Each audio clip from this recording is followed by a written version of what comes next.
नमस्कार दोस्तों, आज हम एक नए टॉपिक के साथ आपके सामने प्रेजेंट हो रहे हैं और वो है प्रियम्बल, यानी भारतीय संविधान की जो प्रस्तावना है, जो प्रियम्बल है, उसके बारे में आज हम क्या करेंगे, चर्चा करेंगे। और प्रियम्बल एक छोटा टॉपिक नहीं है, बहुत बड़ा टॉपिक है, लेकिन हम यहाँ पे समझने की कोशिश करेंगे कि इस प्रियम्बल में हम लोगों को कौन कौन से अधिकार दिए गए हैं। जैसे हम जब भारत के संविधान पढ़ेंगे तो वहाँ पे देखते हैं कि इस कॉन्स्टिट्यूशन में, जो इंडियन कॉन्स्टिट्यूशन है, वहाँ पे आपके फंडामेंटल राइट्स तो दिए गए हैं, लेकिन इस फंडामेंटल राइट्स में जो हमें अधिकार दिए गए हैं, उसके साथ साथ और कहाँ पर भी हमारे राइट्स की बात की गई है, कहाँ पे इसकी चर्चा की गई है, उसके साथ साथ में हम चर्चा करेंगे। लेकिन अब प्रियम्बल में आप लोग कहेंगे प्रियम्बल में किस प्रकार के राइट, तो हम उसी की चर्चा करने वाले हैं कि प्रियम्बल में कितने प्रकार के राइट्स हमें दिए गए। तो राइट्स की यानी हम अधिकार की चर्चा करने से पहले सबसे पहले हम नज़र डालते हैं इस प्रियम्बल से संबंधित यानी भारतीय संविधान की प्रस्तावना से संबंधित दो महत्वपूर्ण केस। पहला जो आता है 1960 यानी 1960 में एक केस आता है बेरुवारीवाद। अब ये प्रश्न बनता है कि बेरुवारीवाद है क्या, तो पहले हम इसे समझते हैं कि बेरुवारीवाद था क्या। तो इसमें जो सुप्रीम कोर्ट है, यानी जो बेरुवारीवाद है, बेरुवारीवाद जो है, इस वाद में सुप्रीम कोर्ट, कौन, सुप्रीम कोर्ट कहता है कि यह प्रस्तावना का क्या है, यह जो प्रस्तावना इस संविधान का भाग नहीं है। इस केस में यानी अब होता है कि क्या कहता है कि सुप्रीम कोर्ट कहता है बेरुवारीवाद में कि यह जो प्रियम्बल है, यह जो प्रस्तावना है, वह क्या है, वह संविधान का पार्ट नहीं है, संविधान का भाग नहीं है। उसके बाद 1972 में आता है केशवानंद भारतीवाद। कौन सा वाद आता है, केशवानंद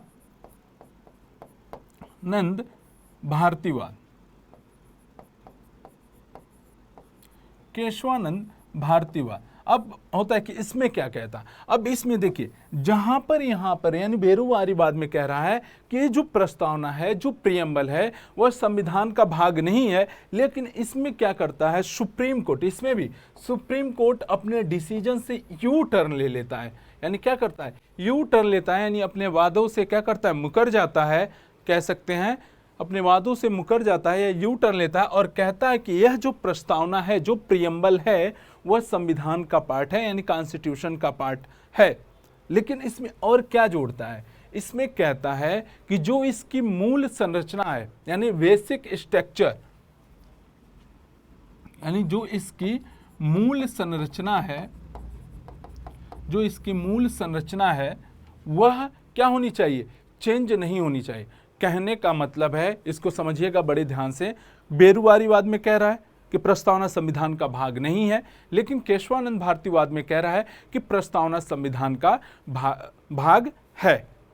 ठीक है, यानी अब इसमें क्या होनी चाहिए, इसके मूल स्ट्रक्चर परिवर्तित नहीं होने चाहिए। यानी मूल स्ट्रक्चर का मतलब, कहने का मतलब, जैसे कि मान लीजिए कि देखिए इसको, कि मान लीजिए यह कोई क्या है, यह एक मानव है, यानी यह एक कोई मेल पर्सन है। ठीक है, क्या है, यह एक कोई मेल पर्सन है। ठीक है, यह एक कोई मेल पर्सन है, क्या है, यह कोई पुरुष है। और इस पुरुष को हमने क्या किया, बाहरी आवरण यानी ऊपर से इसको क्या किया, हमने ऊपर से साड़ी पहना दिया। तो क्या साड़ी पहनाने से या कोई भी फीमेल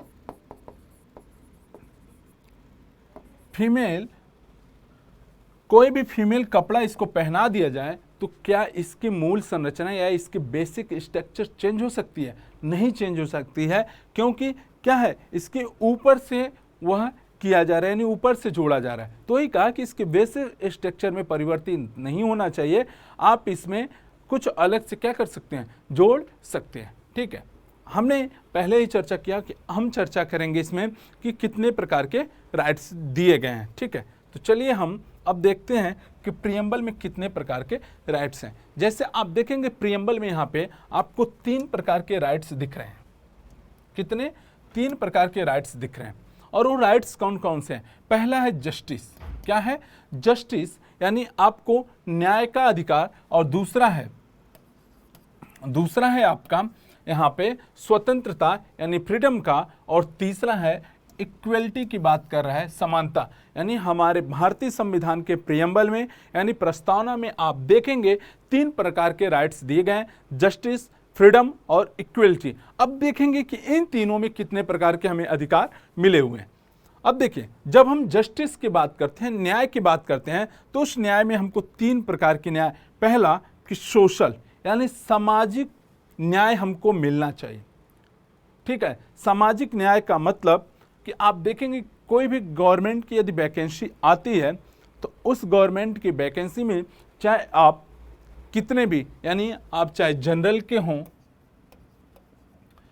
ओबीसी से हों, एससी या एसटी से हैं, उसमें क्या है, सबको फॉर्म भरने के लिए अनुमति मिलती है, यानी सभी लोग फॉर्म भर सकते हैं। तो ये क्या है? एक प्रकार का न्याय है। ठीक है, फिर हम आगे चर्चा करते हैं आर्थिक रूप से। क्या आर्थिक रूप से लोगों को न्याय मिलता है कि नहीं? यानी जैसे हमने चर्चा किया कि जब कोई आवेदन आता है गवर्नमेंट नौकरी की, गवर्नमेंट जॉब की, तो वहाँ पे हम आवेदन करते हैं। तो यहाँ पे भी यानी आर्थिक न्याय की हम बात करते हैं तो आप देखेंगे कि जनरल के लिए यदि उस फॉर्म की फीस 100 रुपये है, ओबीसी के लिए 100 रुपये है, ठीक है, तो SC ST के लिए वहाँ पे या तो पूरी तरह से छूट होती है, पूरी तरह से क्या होती है, छूट कर दिया जाता है, या तो इनके आधी यानी 50% ही फीस ली जाती है। तो क्या है? यह है आर्थिक न्याय। फिर कह रहा है राजनैतिक। आप किसी भी वर्ग के हों, किसी भी समुदाय से हों, किसी भी धर्म से हों, आपको क्या है, पूर्ण रूप से राजनीति यानी पॉलिटिक्स में भाग लेने यानी उसकी न्याय की बात की गई। अब हम जब फ्रीडम की बात करते हैं तो कहेंगे फ्रीडम कितने प्रकार का है? तो हमारे संविधान में यानी प्रस्तावना में 5 प्रकार के फ्रीडम दिए गए। पहला थॉट ऑफ ओपिनियन यानी विचार की स्वतंत्रता। आप अपने थॉट रख सकते हैं, आप अपने विचार रख सकते हैं किसी के भी सामने, बस वह क्या होनी चाहिए, विचार होनी चाहिए, न कि आप किसी को गाली दें। ठीक है, यानी अपनी थॉट, आपकी जो ओपिनियन है आप रख सकते हैं किसी के भी सामने। ठीक है, उसकी स्वतंत्रता है। फिर कह रहा है दूसरा एक्सप्रेशन, अभिव्यक्ति की स्वतंत्रता। अभी एक्सप्रेशन है क्या, इसको समझिएगा। यह अपने आप में बहुत व्यापक शब्द है।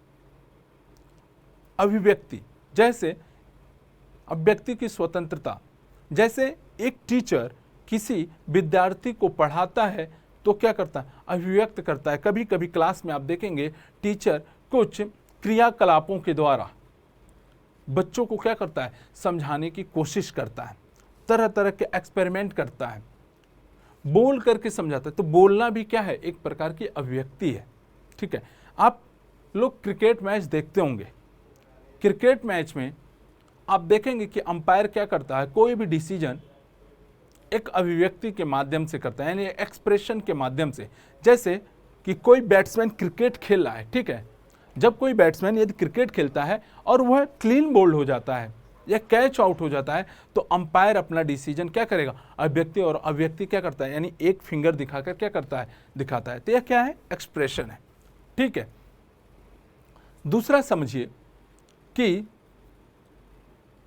यदि एक लड़का और एक लड़की आपस में बात कर रहे हैं, ठीक है, और यदि उसको बताना है, अपने विचारों को रखना है उसके सामने, यानी कह सकते हैं कि यदि उसे प्रपोज करना है तो क्या करता है लड़का। आप देखे होंगे मूवी वगैरह में, हीरो यानी एक नायक और एक नायिका हैं, और नायक नायिका को खुश करने के लिए या उसे प्रपोज करने के लिए क्या करता है, गुलाब का फूल अपने हाथों में ले करके पीछे कर लेता है और जाता है और अपने घुटनों के बल पर बैठ करके क्या करता है, उससे प्रपोज करता है, यानी अभिव्यक्त। तो यह एक प्रकार का क्या है, एक्सप्रेशन है। ठीक है, अब अगला देखिए विश्वास, यानी बिलीव की बात करता है, यानी किसकी स्वतंत्रता, बिलीव की, विश्वास की। आपका हमसे बिलीव है यानी विश्वास है आपका, तभी आप हमारी क्लास को देख रहे हैं। यानी एक शिक्षक एक विद्यार्थी को क्या करता है, शिक्षा जब ग्रहण करवाता है और विद्यार्थी उस शिक्षा को ग्रहण करता है तो एक दूसरे का क्या है, विश्वास है। एक व्यापारी और जो खरीदार है उन दोनों में भी क्या है, एक विश्वास है। गवर्नमेंट पे प्रति, सरकार के प्रति हमारा क्या है, विश्वास है, जिसको हम चुन करके क्या करते हैं, 5 साल के लिए गद्दी पर बैठाते हैं। तो हमारा और गवर्नमेंट यानी जो सरकार है उनके प्रति हमारा क्या है, विश्वास है। तो इस प्रकार की स्वतंत्रता हमारे प्रियम्बल में दिया गया है। और अगली है हमारी जो स्वतंत्रता वह है रिलीजन यानी धर्म की स्वतंत्रता। आप देखेंगे कि भारत में विभिन्न धर्म जाति के लोग रहते हैं। हिंदू, मुस्लिम, सिख, ईसाई, बौद्ध और जैन आदि रिलीजन के लोग यहाँ पर रहते हैं और वो अपने अपने धर्म के अनुसार क्या करते हैं, उनका आचरण करते हैं। तो यानी हमें अपने धर्म को अपनाने, अपने धर्म को मानने की भी स्वतंत्रता दी गई है। फिर हम बात करते हैं वर्शिप यानी उपासना। जब हम धर्म कर रहे हैं तो हर धर्म का अपना अपना क्या होता है, वर्शिप होता है, यानी उस धर्म का हम आचरण कैसे करें, यानी उसकी उपासना कैसे करें। जैसे हिंदू धर्म में हम शंकर भगवान को यदि पूजते हैं और ये पवित्र महीना सावन का चल रहा है और आज सावन का सोमवार भी है, अंतिम सोमवार भी है, तो आप देखेंगे कि मंदिर में आज लोग बहुत श्रद्धालु गए होंगे और शंकर जी के ऊपर दूध, दही, शहद, घी और जल से क्या किए होंगे, उनका अभिषेक किए होंगे। तो ये क्या है कि अपनी अपनी आस्था है, अपनी अपनी उपासना है कि हम उनकी उपासना यानी उनकी पूजा कैसे कर सकते हैं। ठीक है, अब देखेंगे कि कुछ श्रद्धालु लोग क्या करते हैं, बद्रीधाम, केदारनाथ भी जाते हैं, तो उनकी अपनी अपनी पूजा करने की स्वतंत्र। जैसे आप अपने घर पर पूजा करते हैं तो आप अपनी जैसे आपकी इच्छा होती है करते हैं। ठीक है, यानी हिंदू धर्म में क्या होता है कि पूजा करने की विधि दीपक जलाना, अगरबत्ती जलाना या धूप बत्ती जलाना। ठीक है, वहीं मुस्लिम समुदाय की बात करें तो मुस्लिम समुदाय आप देखेंगे कि अपनी पूजा अर्चना के लिए कहाँ पे जाते हैं, मस्जिद के लिए जाते हैं और वह क्या करते हैं, दिन में 5 बार नमाज अदा करते हैं। ठीक है, तो अपने अपने धर्म की उपासना है, उपासना की पूजा पद्धति है। ठीक है, अब हम आगे चलते हैं, इक्वलिटी की बात करते हैं। यानी तीसरा जो हमारा राइट्स है, वो अधिकार है, वह क्या है, इक्वलिटी यानी समानता। किस प्रकार की स्वतंत्रता, यानी इक्वलिटी ऑफ अपॉर्चुनिटी यानी अवसर की समानता। मैंने अभी चर्चा किया, यानी अवसर की समानता क्या है। अवसर की समानता यदि आप देखेंगे कि भारत में क्या है, 5 साल के बाद चुनाव आते हैं, तो उस चुनाव में विभिन्न लोग क्या करते हैं, उसमें चुनाव में भाग लेते हैं, अपनी प्रतिभा का क्या करते हैं, प्रदर्शन करते हैं, यानी जैसे वो होती है। लेकिन उसमें ये नहीं आपको कहा जाता है कि आप चुनाव नहीं लड़ सकते हैं। तो ये क्या है, एक प्रकार का अवसर है, आपको सरकार क्या करती है, अवसर देती है। यदि आप स्टूडेंट हैं और विद्यार्थी हैं तो आपकी किसी भी शिक्षण संस्था में देखेंगे दाखिला के लिए वहाँ पे एंट्रेंस एग्ज़ाम कराया जाता है और उस एंट्रेंस एग्ज़ाम के द्वारा आपके क्या होता है, वहाँ पे दाखिला होता है, यानी आपका सिलेक्शन हो जाता है और आप वहाँ पर क्या करते हैं, पढ़ाई को करते हैं। तो ये भी एक प्रकार का क्या है, अवसर है। अगली हम बात करते हैं रेपुटेशन, प्रतिष्ठा। हर व्यक्ति का अपना अपना क्या है, मान सम्मान होता है। जैसे कि हर बच्चा कहता है कि हम अपने माता पिता का सम्मान करते हैं, तो उन बच्चों के माता पिता का क्या है, समाज में, ठीक है, अपने समाज में उनका क्या है, प्रतिष्ठा है, मान सम्मान है। ये नहीं है कि यदि कोई व्यक्ति गरीब है इकोनॉमिक रूप से तो उसका आप क्या करें, अनादर करें। आप कतई भी नहीं कर सकते हैं, यानी आप उसका अनादर नहीं कर सकते हैं। ठीक है, तो ये रहा हमारा प्रियम्बल से संबंधित राइट्स यानी अधिकार और उससे संबंधित कुछ मुद्दे। इसमें जो कुछ महत्वपूर्ण कीवर्ड हैं उसकी भी वीडियो हम लेकर बहुत जल्दी प्रस्तुत होंगे। तब तक के लिए धन्यवाद। खुश रहिए, मस्त रहिए और स्वस्थ रहिए।